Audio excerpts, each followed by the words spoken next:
안녕하십니까. 오늘은 2024년 8월 2일 금요일입니다. 오늘은 완전천사주는 신인 에필로그를 읽어드리겠습니다. 에필로그.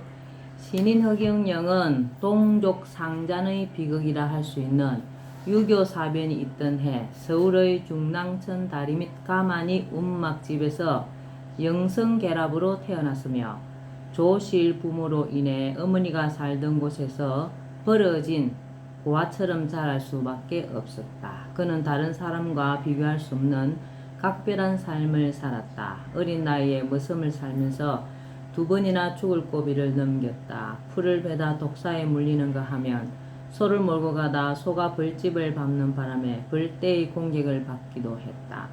혈혈 단신으로 서울 생활을 하면서 겪은 고초 또한 이루 말로 표현할 수가 없다. 그의 젊은 날은 성현들이 걸었던 것처럼 가시밭길 그 자체였다. 특히나 아버지가 사상범으로 몰림에 따라 연좌제가 발목을 잡고 있는 것도 성장 과정에 있었던 그로선 말할 수 없는 고역이었다. 그러나 고달프고 찌든 가난 속에서도 정신력 하나로 인내하며 자신을 다독여왔다. 그는 어려움이 닥칠 때마다 불우한 환경이 위대한 인물을 만든다는 말을 좌우명처럼 대내곤 했다. 천부적으로 옹골차고 다부졌던 그는 어렸을 때부터 자기 자신이 예언서에 나오는 인물임을 알고 있었다. 그러기에 그는 모든 종교의 모체이자 한민족의 우월성을 보여주고 있는 인류 최초의 예언서라 할 수 있는 천부경을 높이 떠받든다. 이 경전이 하늘에 들어맞는 최고의 말씀이고 보면 천지 인을 아우르는 삼극의 의미와 삼합의 정신을 되새겨야 한다는 그의 말에 귀를 기울이지 않을 수 없다. 경전에 의하면 달이 태양을 가린다는 인류 역사상 처음이자 마지막인 완전 개기 일식 때 본심 본태양인 그가 지구를 찾아온다라고 하였다. 그때가 바로 그가 태어나던 1950년 1월 1일이다. 그가 신인임은 이런 대하에서도 엿볼 수가 있다. 어떤 모임의 장소에서 느닷없이 한 여성분이 신인님 못하시는 게 뭡니까? 라고 물었다. 그러자 신인은 못하는 게 없다는 게 못하는 것이다 라고 자신을 내비쳤다. 이것만 봐도 전지전능과 같은 깊은 뜻이 담겨져 있음을 알 수가 있다. 그는 말하길 인간이 어려움에 처하면 천지신명을 찾고 빈다. 우주의 주인공인 신인이다. 그러니 자나 깨나 허경영을 친히 찾으라 라고. 그가 왜 신인인가? 일부 사람들은 이 말에 민감한 나머지 무슨 뚱딴지 같은 소리냐며 고개를 갸우뚱한다.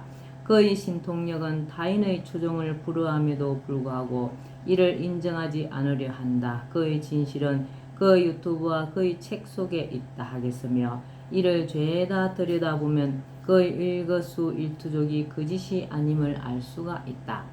우리를 천손의 혈통이라며 한민족의 우월성을 강조함으로써 초종교적 입장인 그는 난 종교를 하러 온 사람이 아니다.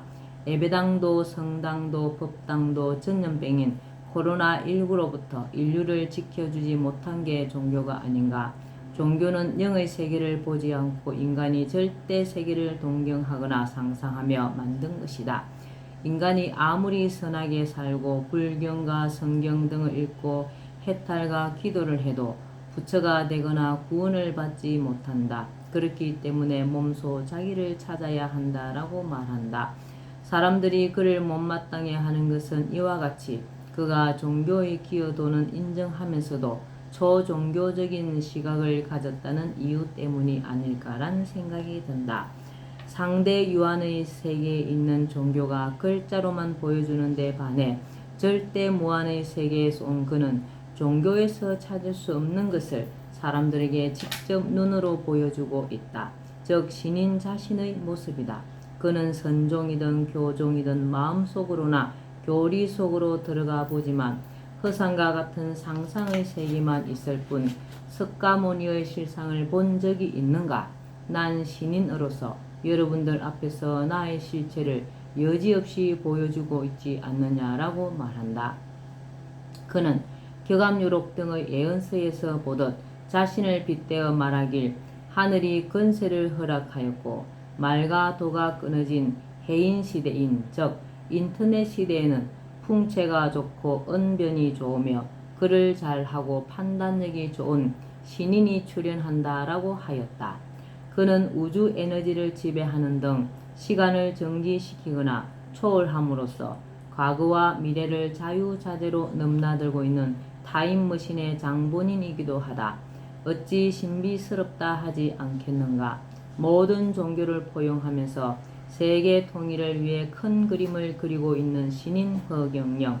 그는 태양을 상징하는 삼조고에 대해 관심이 엄청 많다. 해 속에 산다는 세발 가진 까마귀인 삼조고는 우리 조상들이 오랫동안 숭배하던 영물이기도 하다. 그럼 삼조고의 땅은 어딘가? 위치적으로 지구의 자궁에 해당되고 생김새가 말의 모양을 하고 있으며 남성의 생식기를 닮았다는 그곳은 한반도로서 상생의 조건을 갖추고 있기 때문에 그가 거기서 태어날 수밖에 없다고 말한다. 이제 그의 꿈은 중산주의 실현에 있다. 그가 펼칠 신정정치가 이의 중심에 있고 보면 삼조고의 깃발을 앞세우고 북만주를 거쳐 세계로 나아가야 할 때가 된 것 같다. 그는 살아가면서 가끔 자신을 대통령감이라던 전연대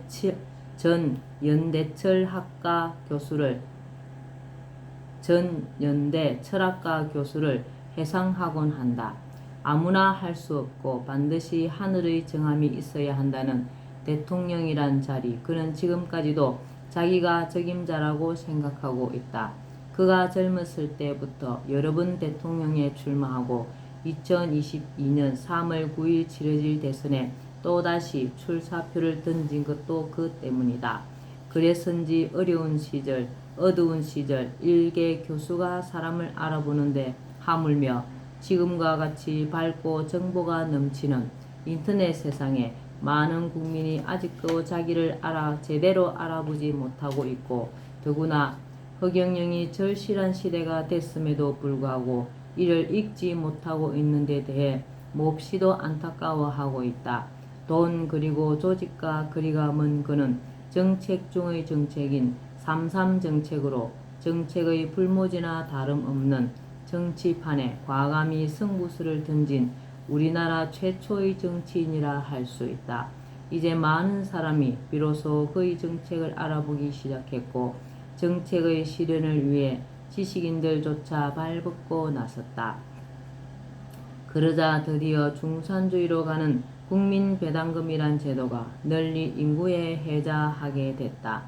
이렇듯 3.3 정책이 정치권의 화두가 되면서 거부할 수 없는 시대정신이 된 이른바 허경영 현상. 갈수록 그 현상이 두드러지고 있는 이유는 뭘까? 이는 여야 정치인에 대한 불신이 짙고 기댈 곳은 허경영의 정책밖에 없기 때문이다. 이와 관련하여 정책이 난무하는 대선 전국을 들여다본다. 정치의 요체라 할 수 있는 정책이 제시되면 거기에 걸맞는 토론 문화가 병행돼야 함은 상식이다. 그럼에도 불구하고 지금의 정치판을 보면 그러질 못해 쓴웃음이 난다. 여야 정치인들이 허경영의 3.3 정책을 따라하자 허경영은 자기와 기탄 없이 토론할 것을 제의한다. 그러나 양측은 약속이나 한 듯 시간이 흘러도 응하지 않고 있다. 이는 그만큼 자신이 없다는 것을 반증하는 것이며 후보자로서의 자질을 의심케 하는 모렴치의 극치가 아닐 수 없다. 정책의 달인이자 천재인 허경영, 그의 자신력은 여기서 그치지 않는다. 그는 최근 오징어 게임이 세계를 석권하자 이 드라마를 허경영 게임으로 패러디해 화제가 되고 있다. 국민 모두에게 내면의 미소를 찾아드린다는 이 게임의 속사를 들여다본다. 그는 목숨을 걸고 힘들게 게임하지 마세요. 허경영이 있습니다. 부익부 빈익빈에 허덕일 것인가 아니면 1억 원에다가 매달 150만 원을 받을 것인가 라며 자신의 정책을 소개함으로써 경제적으로 어려움을 겪고 있는 국민들에게 희망을 주고 있다. 이와 같이 그는 암울한 이 시대의 우상이기도 하다. 까마득한 날에 하늘이 처음 열리고로 시작되는 이육사의 광야란 시가 그를 두고 없는 것이 아니지만 그는 분명 백마 타고 온 초인과 같은 존재로서 머지않아 신정정치 시대를 이끌 탁월한 지도자임에 틀림없다. 인류를 위해 머나먼 별나라에서 지구를 찾아온 신인 허경영, 중국의 황제, 일본의 천황, 영국의 여왕이 있다면 우리나라는 신인이 있는 신인의 보유국이다. 그럼에도 불구하고 세상 사람들이 그를 보고도 애써 지나치고 있고 언론조차도 제대로 보도를 하지 않고 있다. 그러나 허풍이 거세게 일고 있고 제20대 대선이 다가올수록 그에게 좋은 징조가 나타나고 있다고 하겠다. 이의 추세라면 그가 권자의 반열에 오르게 됨은 분명한 사실이다. 여기서 말하는 좋은 징조란 무엇인가? 그가 30여 년 전부터 줄기차게 주장해온 저출산에 대한 예언이 들어맞았고 오징어 게임이 허경영 게임으로 패러디 되면서 그의 정책이 재평가되고 있고 대장동 사건과 고발 사주로 인해 여야 후보 간의 긴장감이 고조됨으로써 국민들의 불신이 극에 달하고 있는 데다 요소수 사태까지 생겨 물류 대란이 야기됨에 따라 이러한 요인들이 그에게 있어 모두 유리한 국면이 되고 있다는 점이다. 뿐만 아니다. 정권 분석의 한 전문 매체인 부르는 주식 TV는 여야의 평평한 각축전에도 불구하고 정권가의 동향과 추세를 마치 거울 들여다보듯 현 정가의 판세를 예측하면서 몇 차례에 걸쳐 허경영을 대선의 가장 유력 후보로 손꼽고 있다. 이는 요동치는 전국으로 볼 때 이변이어서 예사로 보아 넘길 일이 아니다. 조짐이 이를 진데 하늘의 섭리와 천기 그리고 사필 규정을 눈여겨보지 않을 수 없다. 그러고 보면 기성정치인이 패거리 마냥 득실거리는 현재의 여야로는 안됨을 알 수가 있다. 세상이 어지러우면 사람들은 급기야 예언의 귀를 기울이는 법, 이의 중심에 보혜사와 같은 신인이 있고 보면 그의 등장은 이미 계획되고 예정된 일이 아니겠는가. 이제 시간은 그의 편이다. 기다려보라.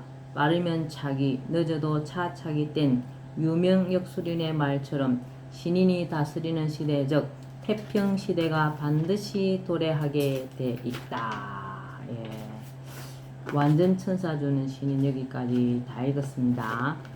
우리 허경영 신인님은 정말 대단하신 분입니다. 김차옥님께서 완전 천사주는 신인 허경영 편을 멋지게 잘 집필해 주셨네요. 감사합니다.